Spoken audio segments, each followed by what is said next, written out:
தமிழக வெற்றிக் கழகத்தின் ஆட்சி கலைப்பு அதிரடி முடிவெடுத்த அதிமுகவின் முக்கிய தலைவர். நண்பர்களே, நீங்க எல்லாம் Facebook பயன்படுத்துறீங்க அப்படின்னா மறக்காம நம்ம பேஜை ஃபாலோ பண்ணிக்கங்க.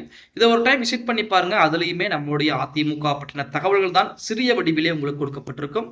அனைத்திந்திய அண்ணா திராவிட முன்னேற்ற கழகத்தின் மூலமாக தொடர்ந்து ஒரு குற்றச்சாட்டு என்பது முன்வைக்கப்பட்டுக் கொண்டிருக்கிறது. அதாவது அதிமுகவிலே குதிரை பேரம் என்பது நடத்தப்பட்டிருக்கிறது.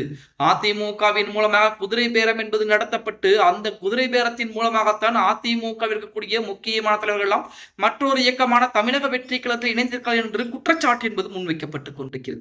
அப்படித்தான் திமுகவை போல தமிழக வெற்றி கழகத்துடைய ஆட்சியும் கலைக்கப்படுவது உறுதி என இன்பதுலர்கள் அதிரடியான ஒரு பேட்டியை கொடுத்திருக்கிறார். கடந்த 1991ஆம் ஆண்டில் திமுக ஆட்சி கலைக்கப்பட்டதை போலவே தற்போதைய தமிழக வெற்றி கழகத்தின் தாவேக ஆட்சியும் கவிழும் சூழல் என்பது இருப்பதாக நமது அதிமுகவுடைய எம்பியா இருக்கக்கூடிய இன்பதர்கள் அதிரடியான ஒரு குற்றச்சாட்டை முன்வைத்திருக்கிறார். தமிழக வெற்றி கழக அரசுக்கு எதிராக ஆளுநரை நேரில் சந்தித்து புகார் அளித்த பின்னர் அவர் செய்தியாளர்களிடம் இதுவாறு கூறியிருக்கிறார்.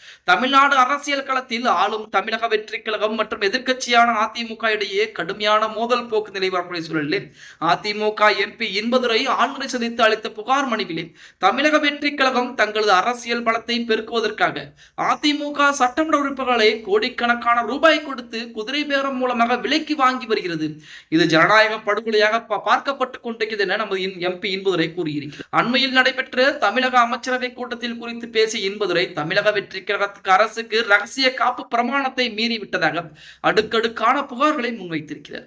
அரசியலமைப்பு சட்டத்தின்படி அமைச்சர்கள் மட்டுமே பங்கேற்க வேண்டிய அமைச்சரவை கூட்டத்தில் அரசு பொறுப்பில் இல்லாத விஷ்ணு ரெட்டி மற்றும் ஜான் ஆரோக்கியசாமி ஆகியோர் பங்கேற்றிருக்கிறார். இது முதலமைச்சர் மற்றும் அமைச்சர்கள் எடுத்துக்கொண்ட ரகசிய காப்பு பிரமாணத்தை அப்பட்டமாக மீறும் செயலாகும். இதன் மூலம் தமிழக அரசின் மிக முக்கிய ரகசியங்கள் மற்றும் கொள்கை முடிவுகள் வெளிநபருக்கு கசிய வாய்ப்பு என்பது அதிகமாக இருக்கிறது.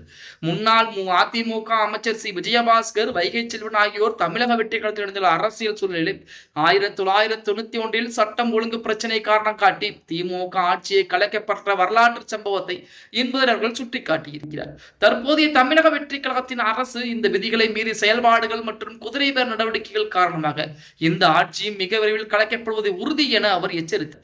அதிமுக எம்பி இந்த ஆளுநர் சந்திப்பு மற்றும் கடுமையான குற்றச்சாட்டுகள் தமிழக அரசியல் வட்டாரத்திலே ஒரு பரபரப்பை ஏற்படுத்திக் கொண்டிருக்கிறது அப்படின்னே கூட சொல்லலாம்.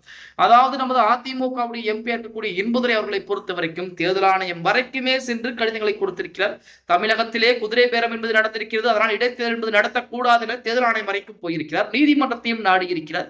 இறுதியாக தமிழகத்துடைய பொறுப்பாளரிடம் நேரடியாக நமது எம்பி இன்பதுரை அவர்கள் ஒரு கடிதத்தையும் கொடுத்திருக்கிறார். அந்த கடிதத்தை கொடுத்த பின்புதான் 1991 நடந்ததை போல திமுக ஆட்சி கலைக்கப்பட்டதை போல தமிழக வெற்றி கழகத்துடைய ஆட்சியும் கலைக்கப்படுவதற்கு வாய்ப்புகள் என்பது இருக்கிறது அப்படின்னு சொல்லி இருக்கிறார். பொறுத்து பார்க்கலாம் இது எந்த அளவுக்கு நடக்கும் அப்படிங்கிறது தெரியல.